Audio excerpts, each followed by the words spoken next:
Could we kill a modern submarine with an underwater A-bomb? In theory, yes. But what would be the fatal range? Could the attack crew get away? Important changes have been made in the balance of world naval power. Emphasis has been placed on subs, long-range atomic subs, silent subs armed with nuclear missiles. Our need to know was urgent. So, an atomic bomb, secured within this water and pressure-proof steel shell, was lowered 2,000 feet below the surface of the sea in very deep water, and detonated to provide us with the answers.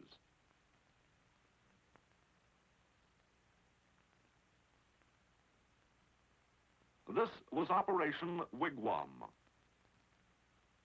D-Day, the 14th of May, 1955. H-hour. Officially, 12:59 and 59.884. Let's say 1,300 hours Pacific Daylight Time.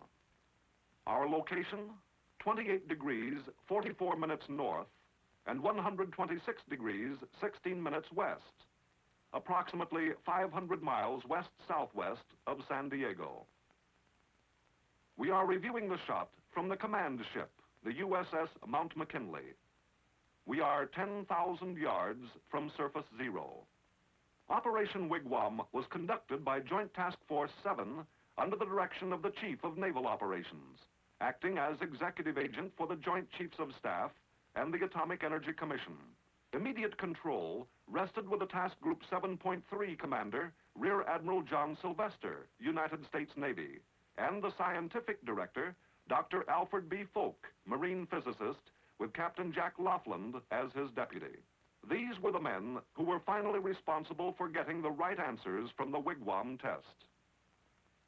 The physical phenomena produced by the deep detonation lasted but a few minutes. But in that time, we gathered important information. We learned what we needed most to know. The successful outcome of Operation Wigwam wouldn't have been possible except for the early foresight of those responsible for the preliminary planning that began almost 5 years before the final experiment.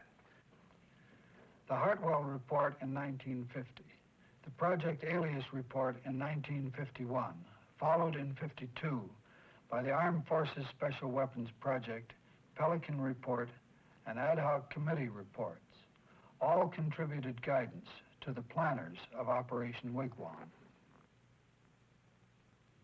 The consensus of these reports was, in essence, first, that a requirement existed for a nuclear anti-submarine weapon at the earliest possible date, and second, that the prevailing uncertainties as to the lethal range of such a weapon against submarines and surface vessels were too great to permit an adequate evaluation of its effectiveness or of methods of its tactical use. The basic purpose of Wigwam was, therefore, to resolve these uncertainties so as to aid in the use and future development of nuclear undersea weapons. To this end, and after many evaluations of the test scope, in light of budgetary limitations, operational feasibility, and other considerations, a minimum test evolved with the following objectives. We were to determine and evaluate the response of 3 targets, submerged to the same depth, but at various ranges, to obtain information from which a prediction could be made of the maximum range at which lethal hull-splitting damage to a typical submerged target submarine could be assured. We were to determine the peak pressure and pressure time fields in water and in air. We were to evaluate the surface effects with particular regard to their influence on delivery tactics. We were to determine the equivalent yield of the weapon used, the dispersion of radioactive contaminants, and the oceanographic factors affecting transmission of the shock wave. The location for the Wigwam experiment was chosen for several reasons. From a purely scientific point of view, We wanted to create simple experimental conditions, avoiding any complications that might adversely affect our data. At Crossroads, we fired an atomic weapon at mid-depth of relatively shallow water. For Wigwam, the test depth was 16,000 feet, with 2,000 feet of water above the point of detonation. In addition, our test site was located within what proved to be a biological desert, far from sea lanes or land masses. In order to learn what a shock wave of such long duration would do to a submarine, we had to build special gauges, exactly similar devices in which the gauge variations would be smaller than the variations in gauge environment. Originally, it was planned to use actual United States submarine types for our experimental targets. However, this plan was rejected on the basis of availability, handling complexity, non-uniformity, and cost. Our need to compromise between an actual sub and a simple pressure gauge evolved the squaw. In concept, the squaw design possessed a composite of the most important structural features of the modern submarines of the world. The resulting targets were actually based on a 4/5 scale model of the SS 563 class prototype, but with interior framing. This target offered several advantages over any full-scale submarine available. The cost was approximately equal to that of preparing and outfitting a heavy fleet-type submarine. It had the advantages of simplicity for model scaling studies, structural uniformity for comparison of performance between the three targets, and relative ease in handling and submerging.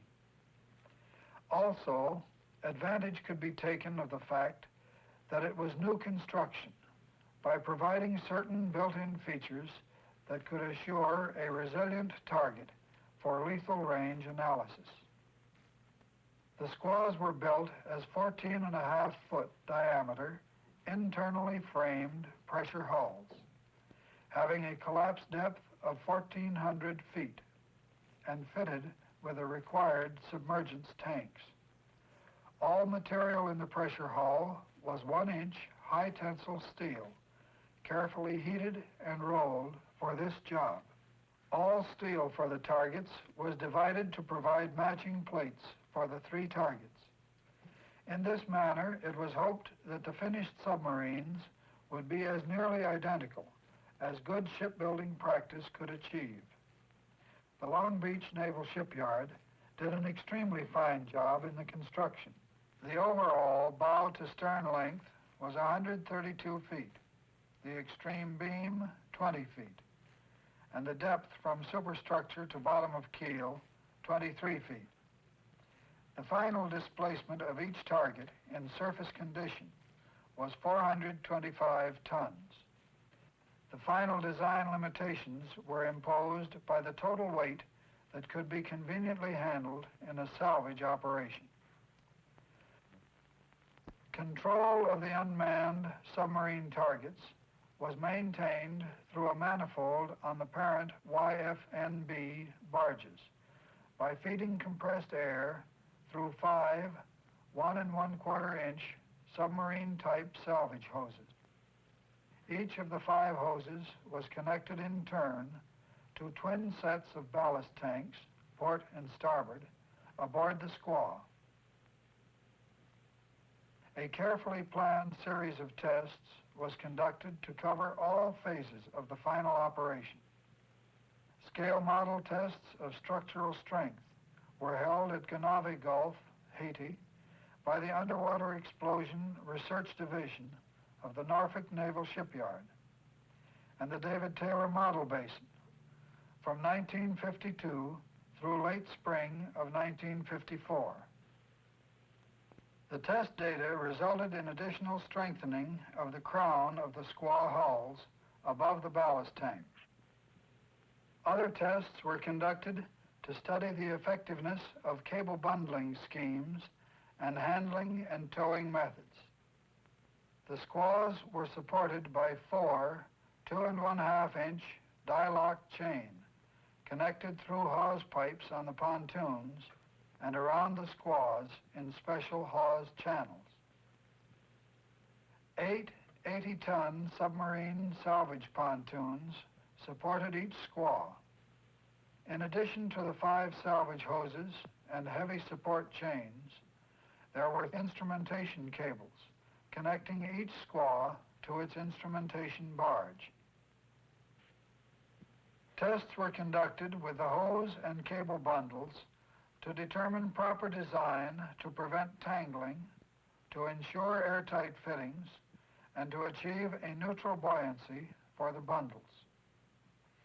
In January of 1955, the results of the experimental scale tests and theoretical investigations were presented by the participating agencies at a Wigwam planning conference held at the U.S. Navy Electronics Laboratory in San Diego. 2 major uncertainties still existed.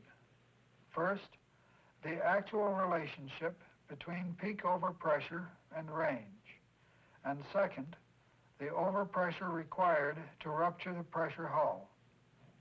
It was decided to express lethality in terms of shock overpressures, and within the range of uncertainty of the shock wave parameters, position the targets to bracket the maximum and minimum kill overpressures.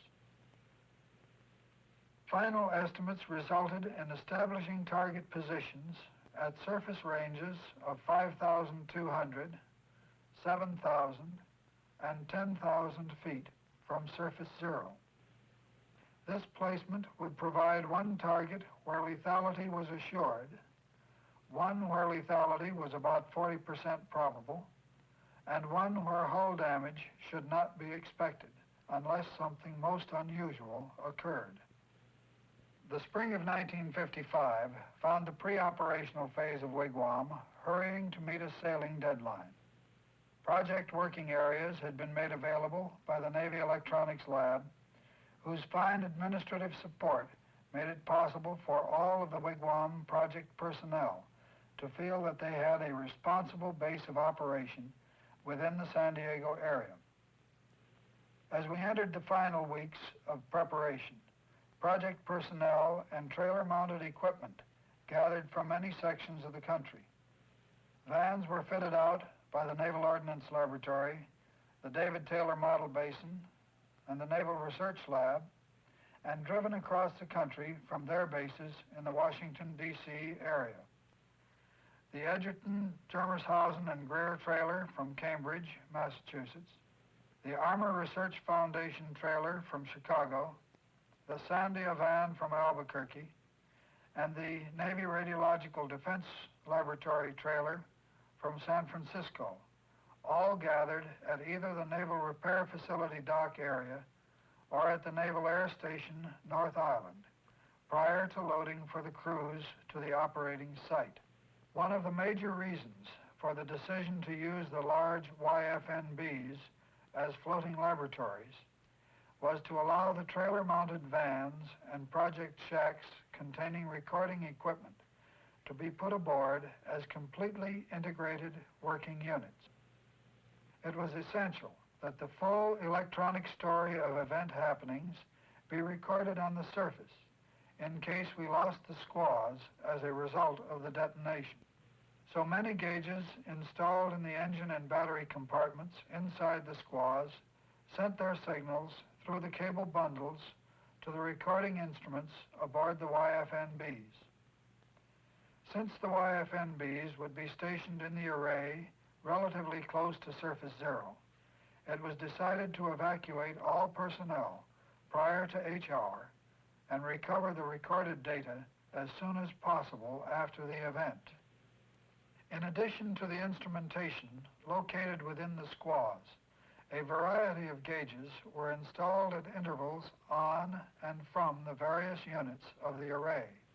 On YFNBs and in M-boats, strings of gauges were prepared to go over the side several hours before the event. Full photographic coverage of the surface effects was provided by batteries of manned and unmanned cameras located on the command and support vessels, on the 3 YFNBs, in 3 specially modified C-54 aircraft, and inside the squaws themselves. Some of the projects required permanently manned stations during the test, so their recording positions were stationed aboard the various task group ships. Early in May, and several days before D-Day, the first elements of the task group left port for the rendezvous area. A few days later, the faster ships left San Diego. Task Group 7.3 represented an interesting composite group of naval vessels, all having an essential part in the overall operation. The command ship, the USS Mount McKinley, and the weapons ship, the USS Curtis, were both veterans of other atomic tests. In addition, the Wigwam support family included the aircraft carrier USS Wright, with her complement of AD-5Ns and Marine helicopters to provide search and taxi service. The 2 LSDs that served as a haven in heavy weather for the School of Overworked M-boats, and the 2 YAGs supporting the radiological survey and washdown studies. Important missions were also assigned to fleet tugs, ASRs, ARSs, LSTs, and the group of 8 destroyers that formed the perimeter security guard. Wigwam air cover was furnished by the Navy air elements from San Diego and the Air Force photographic aircraft from Albuquerque. The major operational element of the task group, the array itself, was a strange-looking floating blast line with its weapon barge, its 3 squaw target units, and auxiliary craft. It was 30,000 feet long when finally assembled and in tow by a single fleet tug, the longest towed array in naval history. This practically perfect array line was assembled during the sea trials off the coast of San Clemente Island in January of 1955. We enjoyed nearly ideal weather conditions. However, in May, the story was different. The weather was far from ideal. In fact, it exceeded our most pessimistic expectations. At the identical stage of the actual operation, D-2, the final array looked like this. The wind increased to 15 knots, and the sea began to pile up. Weather already caused a 3-day postponement in our test schedule. We had already lost the supporting pontoons for Squaw 29, resulting in its final use as a surface target. Consequently, a readjustment of the positions of all targets was made to ensure an adequate bracketing of the lethal range with only 2 submerged targets. This resulted in a final planned positioning of targets at surface ranges of 5,400, 8,200, and 11,400 feet. D-1 brought no improvement. We experienced a steady wind of 20 knots with gusts to 24. Sea and swells were totaling 10 to 15 feet high. Submerging the 2 remaining squaws was much more difficult that day than on any of the previous trials. Ideally, the submergence operation worked like this. The squaw took on ballast until it settled stern heavy, clearing the pontoons, sinking to the length of its 4 chains, 250 feet, below the surface.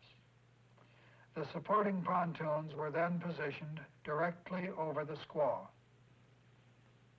The severe wind and sea conditions caused considerable bending of the array between the inner and middle targets. The actual distances of the targets at the time of detonation were 5,200, 7,300, and 11,000 feet, respectively, from the weapon support barge. This uncontrolled modification of surface distances proved to be fortunate in that it resulted in the second target receiving severe but not fatal damage, an ideal position for the study of target response at incipient lethality.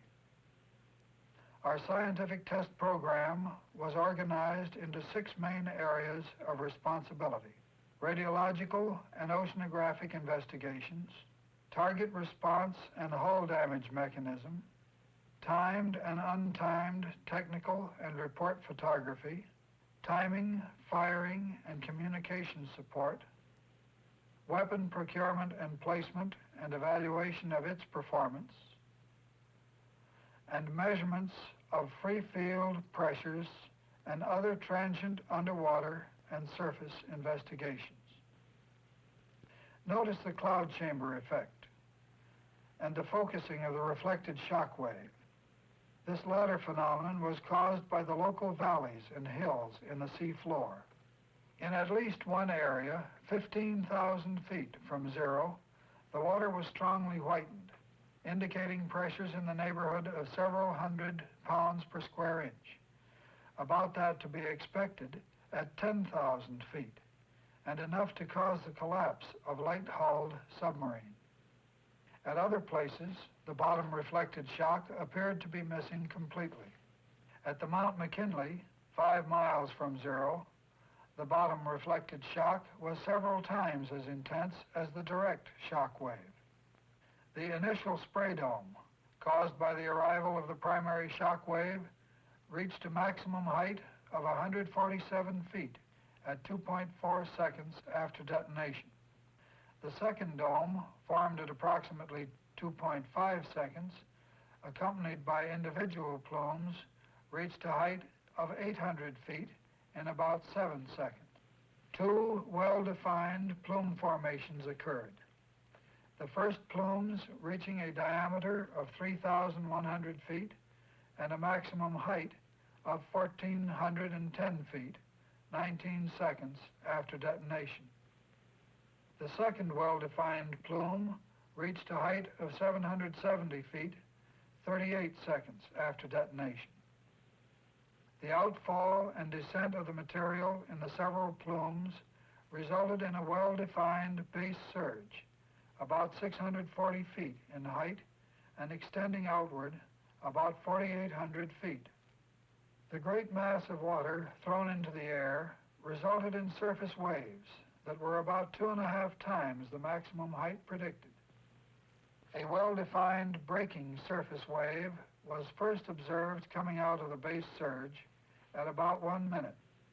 This quickly became stable. The YFNB-12, at a range of 5,500 feet, rose and fell a distance of 40 feet. This resulted in a product of range times height of 220,000. The maximum product predicted was 80,000. These waves were completely undetected at the task group elements at a range of 5 miles, except that they showed beautifully on one surface search radar, which was temporarily out of adjustment. It had been knocked out of service by the shock wave, and on being returned to service, the gain was set high, so that strong sea return, modulated by these waves, covered the scope face.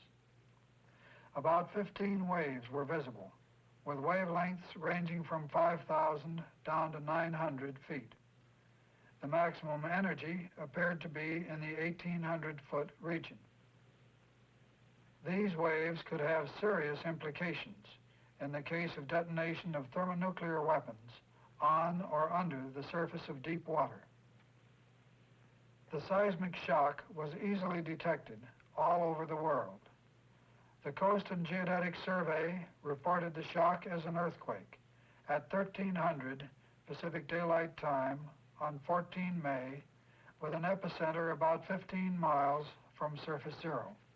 The most probable position of the shot has been determined by task force navigation to be 28 degrees 44 minutes north and 126 degrees 16 minutes west, with a probable error of 1 minute of arc. At H hour plus 8 to 10 minutes, The shock wave hit the mainland of Lower California. At H+10, the SOFAR equipment at Point Sur, California, received the first shock wave. At 13:12 Pacific Daylight Time, a Greek ship just off the Golden Gate radioed the Coast Guard asking, "Has San Francisco just been hit by a severe earthquake? We have been badly shaken, but are all right and will return to render assistance if needed." At H+32 to 34 minutes, the Kaneohe station in Hawaii recorded the sound of the Wigwam detonation. And about 42 minutes later, Point Sur received a beautiful echo from the Hawaiian Islands.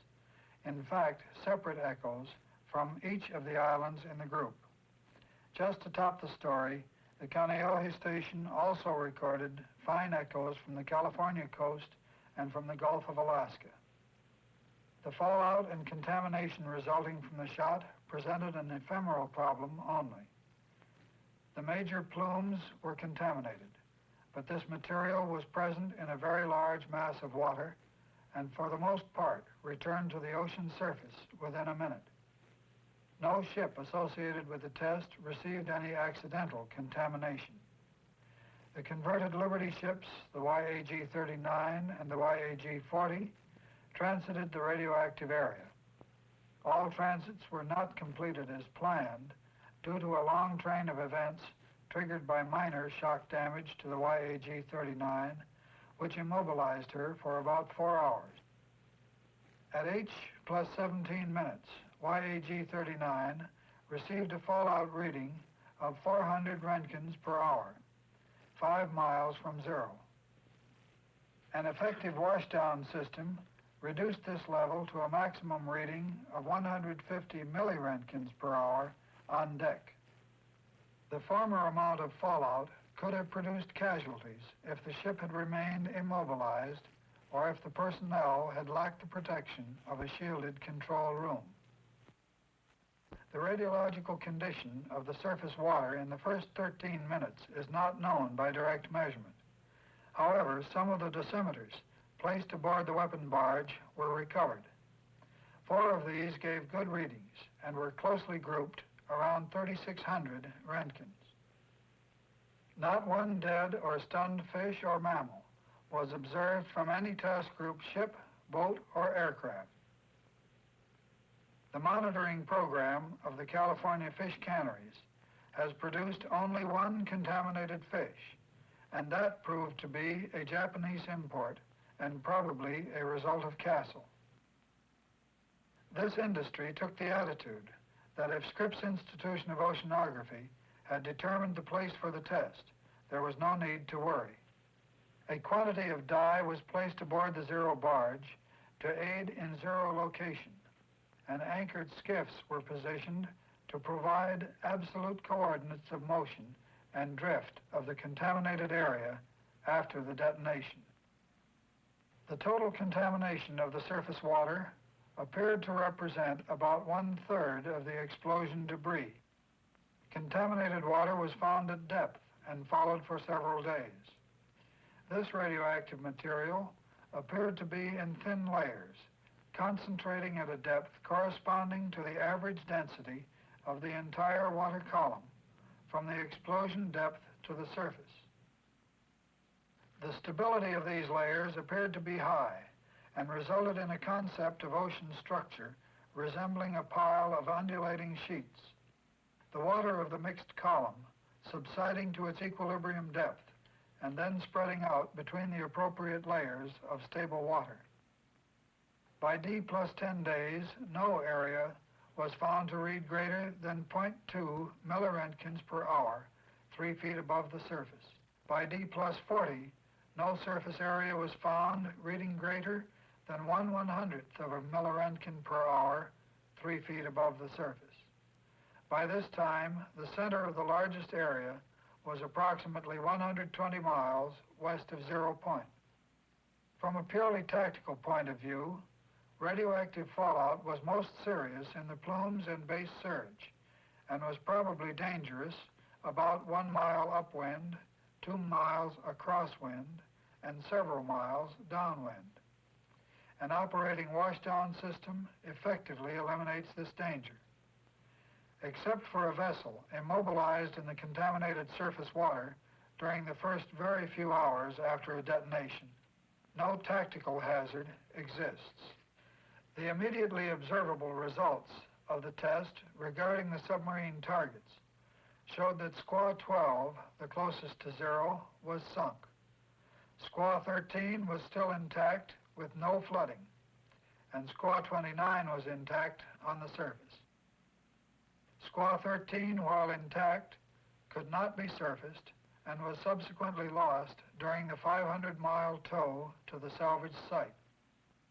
For 300 miles, this target was towed by the instrument cables alone.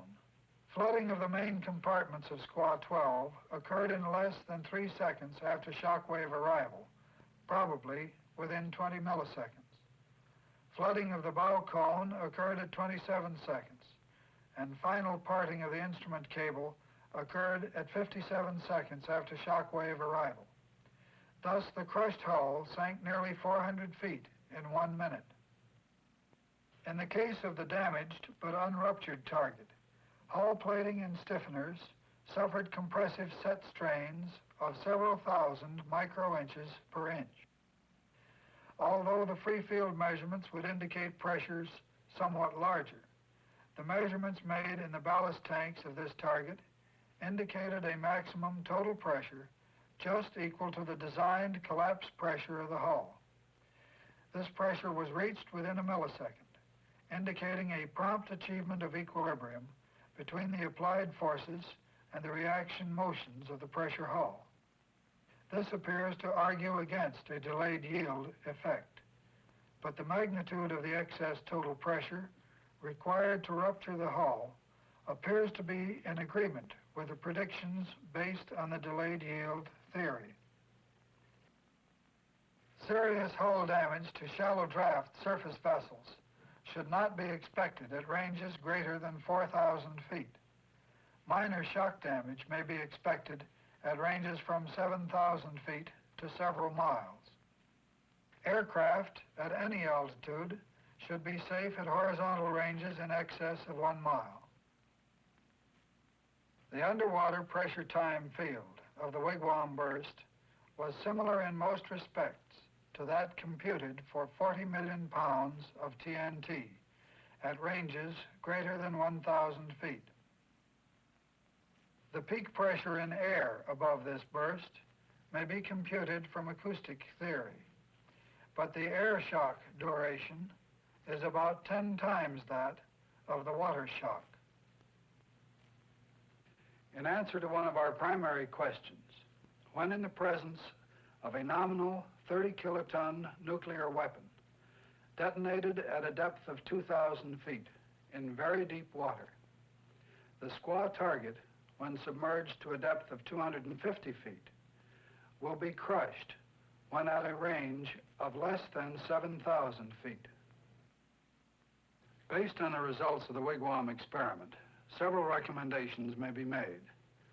First, using scaled explosions and targets, studies should be made to determine the safe and lethal ranges for various types of submarines and surface vessels.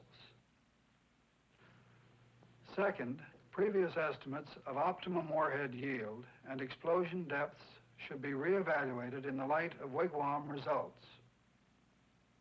Third, scaled experiments should be performed to extend and improve estimates of wave production by explosions. This could critically affect the testing and use of thermonuclear weapons. Fourth, a marked reduction of the hull splitting range for submarines should result from an increased collapse depth and other radical design concepts which should receive careful study. And fifth, should additional tests of this nature become necessary, the area used appears excellent from the standpoints of international and fishery relations. If anticipated, the weather and sea conditions are not prohibitive. to relate the Wigwam experiment directly to the problem of our continued national security. The scientific information obtained by this operation has contributed greatly to the design of systems for the defense against enemy submarines.